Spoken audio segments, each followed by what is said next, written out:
Assalamualaikum warahmatullahi wabarakatuh. Sebelumnya, tak kenal maka tak sayang, maka perkenalkan nama saya Nursela Rahma Putri dari kelompok 1. Assalamualaikum warahmatullahi wabarakatuh. Perkenalkan, nama saya Nova Alinda Pasha dari kelompok 1.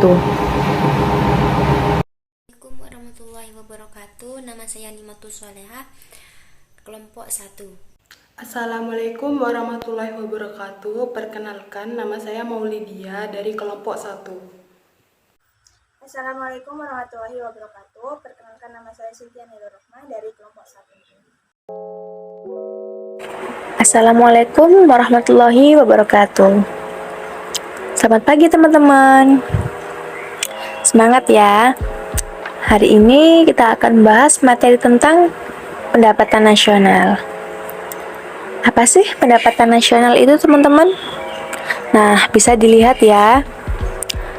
Pendapatan nasional atau produk domestik bruto (PDB) dapat diartikan sebagai jumlah seluruh pendapatan yang diterima oleh masyarakat dalam suatu negara selama 1 tahun. Pendapatan nasional juga dapat dilihat melalui 3 pendekatan. Yang pertama, pendekatan produksi. Pendekatan produksi dapat diartikan sebagai nilai tambah dari setiap barang dan jasa yang dihasilkan oleh suatu negara dalam periode tertentu. Yang kedua, pendekatan pendapatan. Pendapatan nasional diartikan sebagai jumlah pendapatan yang diterima oleh pemilik faktor produksi yang digunakan untuk memproduksi barang dan jasa suatu negara dalam satu periode tertentu. Yang ketiga, pendekatan pengeluaran. Pendekatan pengeluaran juga diartikan sebagai jumlah pengeluaran seluruh pelaku ekonomi, baik di dalam negeri maupun luar negeri, selama satu periode tertentu. Nah, sudah jelas ya teman-teman. Kalau pendapatan nasional atau PDB bisa dilihat melalui 3 pendekatan, yaitu yang tadi pendekatan produksi, pendekatan pendapatan, dan pendekatan pengeluaran. Sekarang yaitu contoh soal. Contoh soal di sini ada pendekatan produksi. Di sini ada rumus Y sama dengan P1 dikali Q1 plus P2 kali Q2 plus Pn kali Qn. Keterangannya Y adalah PDB atau pendapatan nasional, P harga, dan Q kuantitas. Di sini ada contoh tahapan produksi barang ya teman-teman. Ada kapas, benang, kain, dan baju. Kapas dengan harga 5.000, nilai tambahnya 5.000. Benang 10.000, nilai tambahnya 5.000. Kain 20.000, nilai tambahnya 10.000. Baju dengan harga 35.000, nilai tambahnya 15.000. Jadi jumlah harga di total semua jumlahnya 70.000 dan nilai tambahnya 35.000. Jadi besarnya pendapatan nasional yang diperoleh adalah 35.000. Di sini ada pengertian kegiatan produksi. Apa sih kegiatan produksi itu? Kegiatan produksi adalah kegiatan menciptakan atau menambah nilai guna suatu barang atau jasa. Oleh karena itu, dalam perhitungan pendapatan nasional, dengan pendekatan produksi hanya mencakup perhitungan nilai tambah di setiap tahap produksi. Sudah jelas ya teman-teman.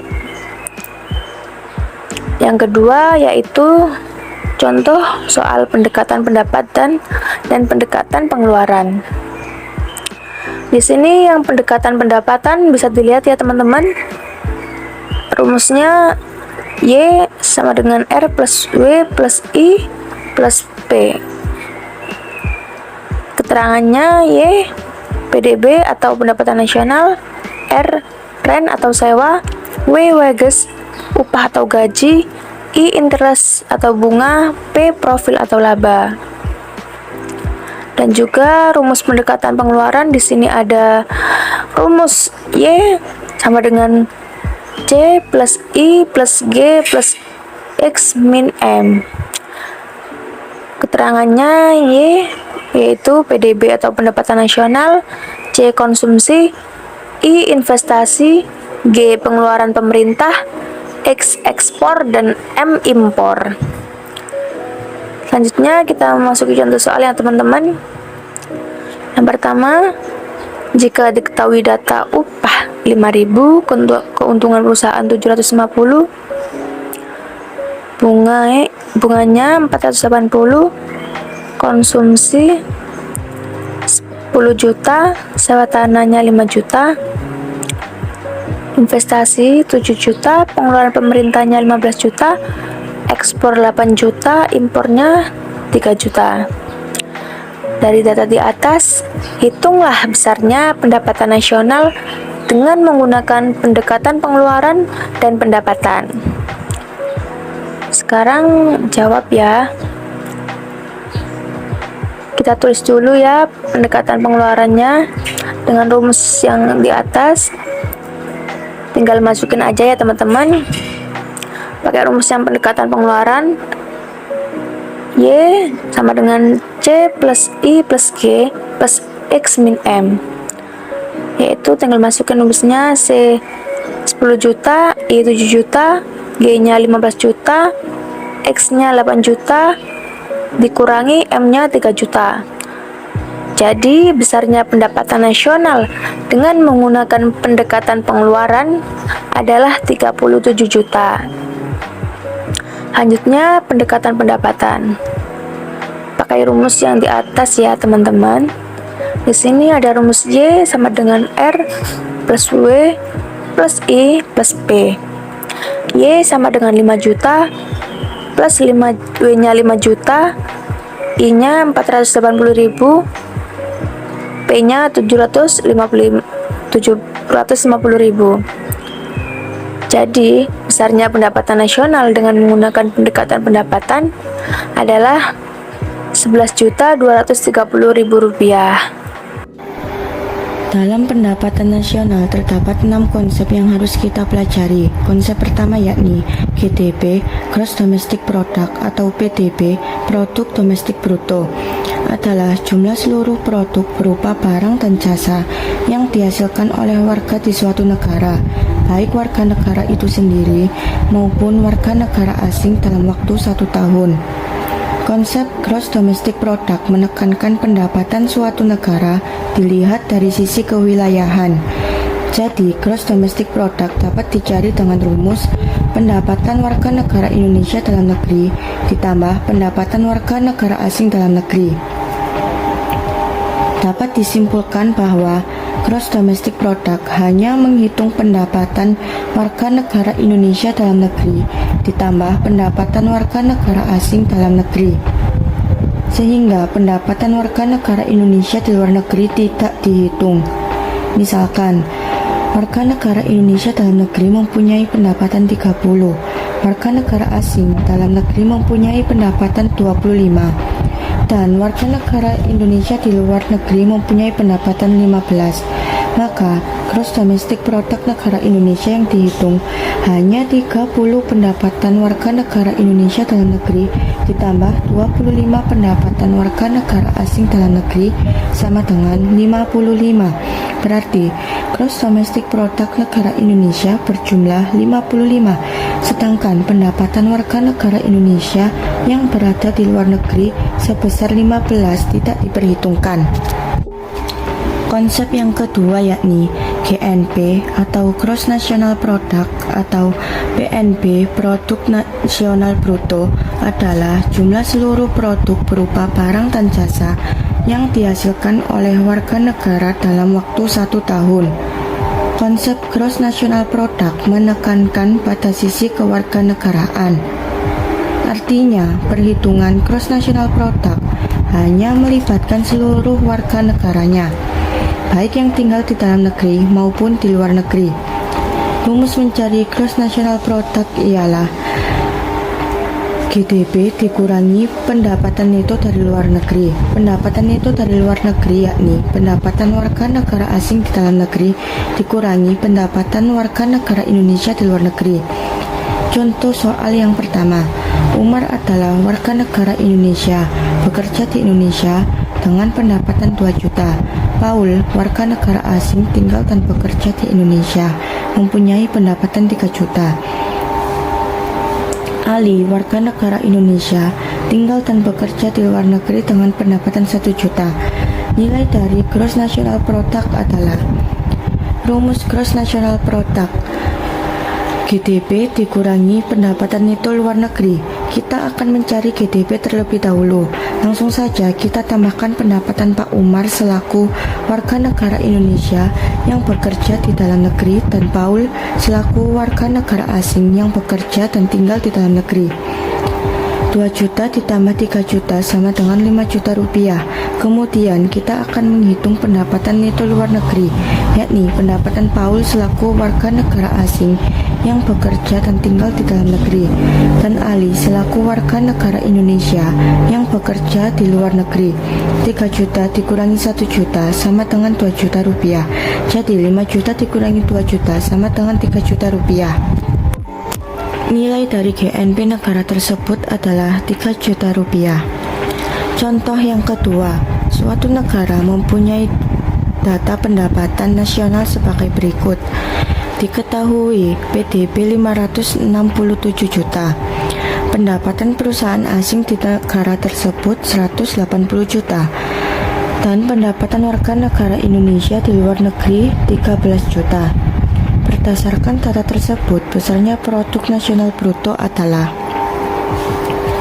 rumus Gross National Product, yakni Gross Domestic Product atau GDP dikurangi pendapatan neto luar negeri. GDP sudah diketahui dalam soal 567 juta. Sekarang kita akan mencari pendapatan neto luar negeri. Pendapatan warga negara asing di dalam negeri dikurangi pendapatan warga negara Indonesia di luar negeri. Pendapatan perusahaan asing di negara tersebut 180 juta dikurangi pendapatan warga negara Indonesia di luar negeri 13 juta. Maka akan diperoleh 167 juta. Jadi GDP sebesar 567 juta dikurangi pendapatan neto dari luar negeri 167 juta sama dengan 400 juta. Gross National Product dari data tersebut adalah 400 juta. Konsep yang ketiga yakni NNP atau Net National Product adalah hasil produksi yang dihasilkan oleh suatu negara setelah dikurangi penyusutan modal. Rumus NNP ialah Gross National Product dikurangi penyusutan atau depresiasi. Contoh, diketahui data sebagai berikut. Produk nasional bruto 90 juta, pajak langsung 1 juta, pajak tidak langsung 10 juta, dan penyusutan barang modal 5 juta. Kita masukkan rumus NNP, yakni Gross National Product atau GNP dikurangi penyusutan. Produk nasional bruto atau GNP 90 juta dikurangi penyusutan barang modal yang berjumlah 5 juta sama dengan 85 juta. Jadi, Net National Product atau NNP dari data tersebut ialah 85 juta. Konsep pendapatan nasional yang keempat yaitu tentang NNI atau juga disebut Net National Income adalah pendapatan yang dihitung menurut jumlah balas jasa yang diterima oleh masyarakat sebagai pemilik faktor produksi. Dan yang kelima yaitu tentang PI atau juga disebut personal income adalah jumlah pendapatan yang diterima oleh setiap orang dalam masyarakat. Pendapatan perseorangan juga menghitung pembayaran transfer atau juga disebut transfer primer. Transfer primer adalah penerimaan yang bukan merupakan balas jasa produksi tahun ini, melainkan diambil dari sebagian pendapatan nasional tahun lalu. Contoh, pembayaran dana pensiun, dana utang pemerintah,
pajak tidak langsung. NNI sama dengan 450, min 250 sama dengan 425. Cara menghitung personal income yaitu BI sama dengan NNI min transfer primer min buka kurung iuran jaminan sosial plus iuran asuransi plus laba ditahan plus pajak persen.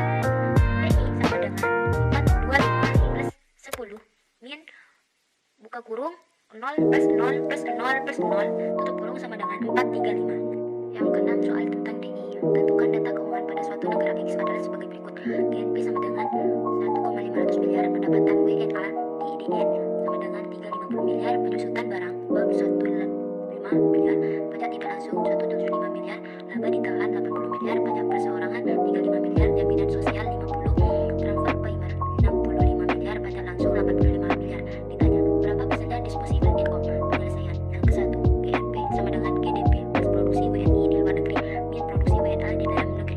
GNP sama dengan 1,500 miliar min 350 miliar, GNP sama dengan 1,50 miliar. Yang kedua, NNP sama dengan GNP min penyusutan. NNP sama dengan 1,150 miliar min 215 miliar, NNP sama dengan 935 miliar. Yang ketiga, NNI sama dengan NNP min pajak tidak langsung. NNI sama dengan 935 miliar min 175 miliar, NNI sama dengan 760 miliar. Yang keempat, PI sama dengan buka kurung NNI plus transfer primer tutup kurung min buka kurung laba ditahan plus pajak perseorangan plus jamsos tutup kurung. PI sama dengan buka kurung 760 miliar plus 65 miliar tutup kurung min buka kurung 80 miliar plus 35 miliar plus 50 miliar tutup kurung. PI sama dengan 825 miliar min 165 miliar, BI sama dengan 660 miliar. Yang kelima, DI sama dengan BI min pajak langsung. DI sama dengan 660 miliar min 85 miliar, DI sama dengan 575 miliar. Manfaat dari pendapatan nasional yaitu ada 6. Yang pertama, untuk mengukur laju pertumbuhan ekonomi nasional. Dengan adanya data pendapatan nasional, negara bisa tahu apakah ada peningkatan dari laju pertumbuhan ekonomi negara dari tahun ke tahun, mengalami kemajuan atau kemunduran, sehingga bisa dilakukan evaluasi ke depannya. Yang kedua yaitu untuk membandingkan kemajuan perekonomian antar negara. Nah, dari sini bisa dilihat mana saja negara yang masuk kategori negara maju dan berkembang. Semakin tinggi pendapatan nasionalnya, berarti negara tersebut semakin maju. Yang ketiga, untuk mengetahui struktur perekonomian suatu negara. Kita bisa lihat suatu negara mendapatkan pendapatan paling tinggi dari sektor mana, apakah pertanian atau industri. Yang keempat yaitu menjadi landasan perumusan kebijakan pemerintah. Setelah pemerintah mengetahui tingkat perekonomian negaranya, maka bisa dilakukan evaluasi terkait dengan kebijakan agar bisa ditingkatkan lagi. Yang kelima yaitu mengetahui dan menelaah struktur perekonomian nasional. Data pendapatan nasional dapat digunakan untuk menggolongkan suatu negara menjadi negara industri, pertanian, atau negara jasa. Contohnya, berdasarkan perhitungan pendapatan nasional, dapat diketahui bahwa Indonesia termasuk negara pertanian atau agraris. Jepang merupakan negara industri. Singapura termasuk negara yang unggul di sektor jasa dan sebagainya. Yang terakhir atau yang nomor 6 yaitu menentukan besarnya kontribusi berbagai sektor perekonomian terhadap pendapatan nasional. Misalnya sektor pertanian, pertambangan, industri, perdagangan, jasa, dan sebagainya. Data tersebut juga digunakan untuk membandingkan kemajuan perekonomian dari waktu ke waktu, membandingkan perekonomian antar negara atau antar daerah, dan sebagai landasan perumusan kebijakan pemerintah.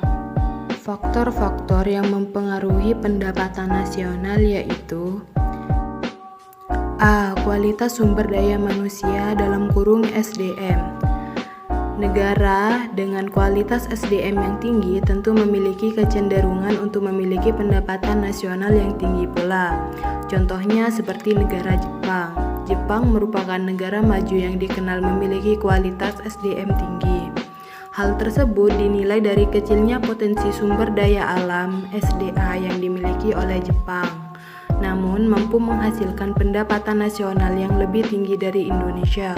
Walaupun Indonesia memiliki SDM yang banyak serta kaya, Faktor kualitas SDM menjadi faktor terpenting yang dapat menentukan peningkatan atau kurangnya pendapatan nasional dari suatu negara. Oleh sebab itu, sangat penting bagi sebuah negara untuk mengelola SDM yang ada di dalamnya. Seperti halnya yang dibahas pada buku Manajemen Sumber Daya Manusia, menciptakan keunggulan bersaing berbasis kompetensi SDM. Yang B yaitu masyarakat negara tersebut memiliki ilmu atau pengetahuan yang tinggi. Masyarakat atau SDM negara tersebut memiliki etos kerja yang baik, seperti disiplin, rajin, jujur, tepat waktu, dan lain sebagainya. Masyarakat negara tersebut memiliki tingkat keterampilan yang baik. SDM dari negara tersebut menguasai bidang teknologi serta informasi. Contohnya seperti internet, komputer, serta bioteknologi. Dengan adanya globalisasi ini terdapat tantangan terkait dengan manajemen SDM, di mana setiap organisasi dituntut untuk memiliki SDM yang berkualitas dan daya saing yang tinggi menurut buku pengembangan dan pelatihan SDM perusahaan. Yang C yaitu potensi sumber daya alam SDA. Negara dengan potensi SDA yang melimpah apabila dikelola dengan baik maka akan menghasilkan pendapatan nasional yang tinggi.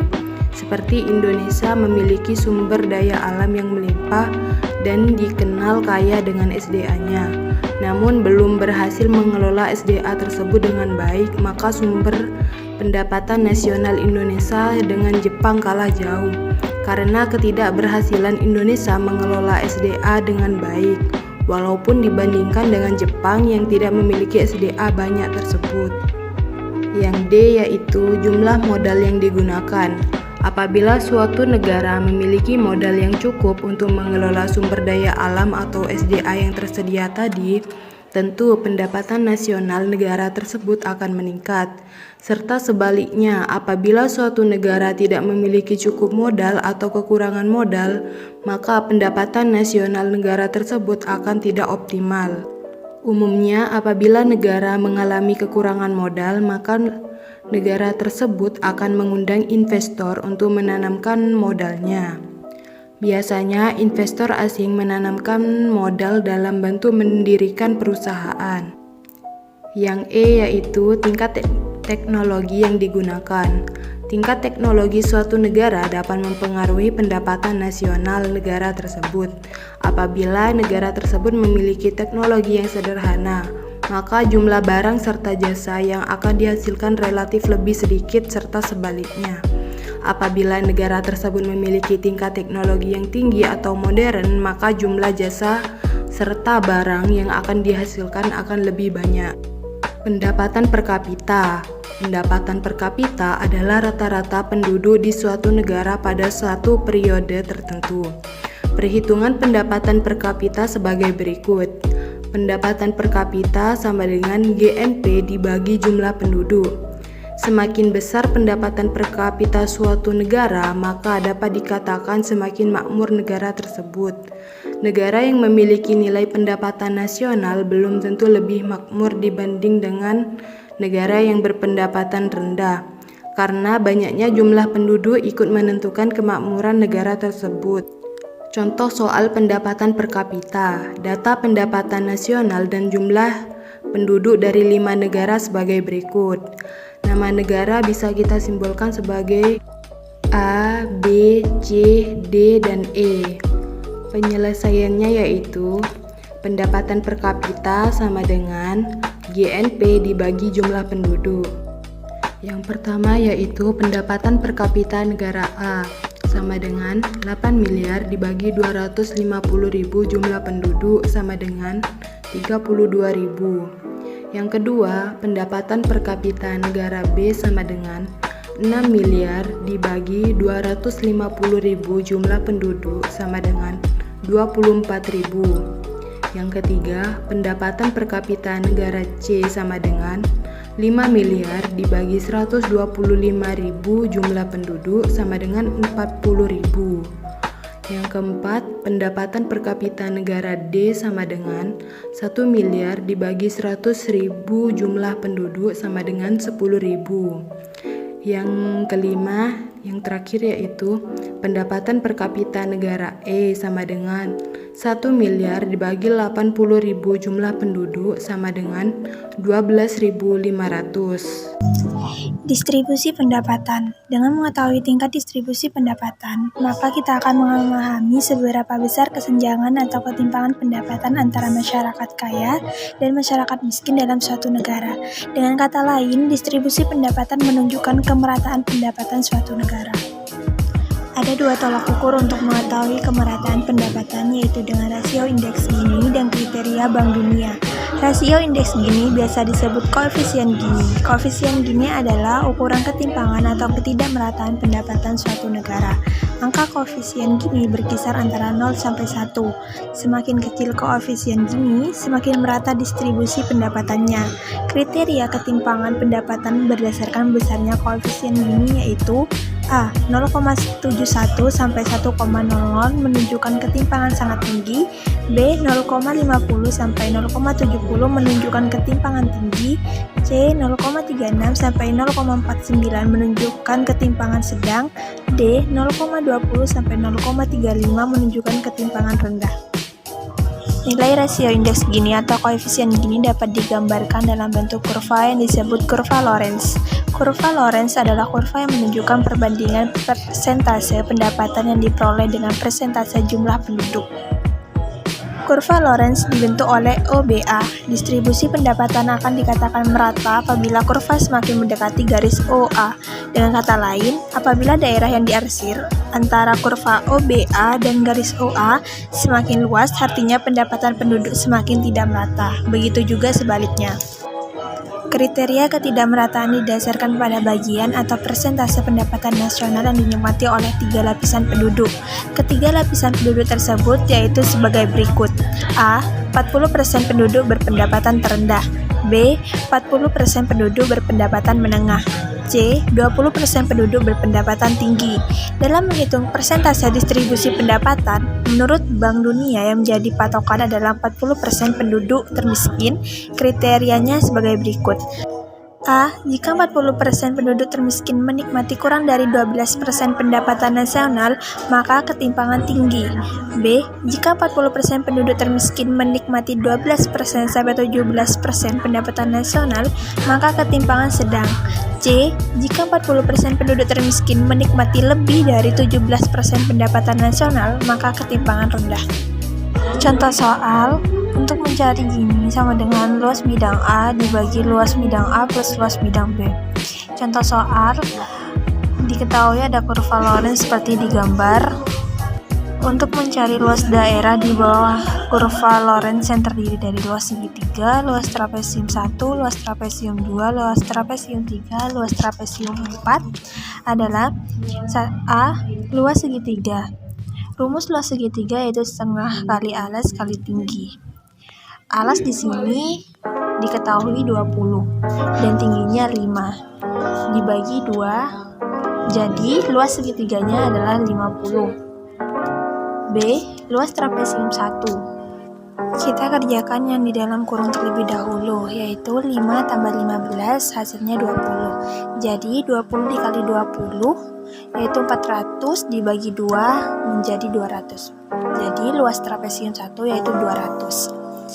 C. Luas trapesium 2, 15 ditambah 30 yaitu 45. 45 dikali 20 900. 900 dibagi 2 yaitu 450. Jadi luas trapesium 2 yaitu 450. Luas trapesium 3, 30 ditambah 53, 83.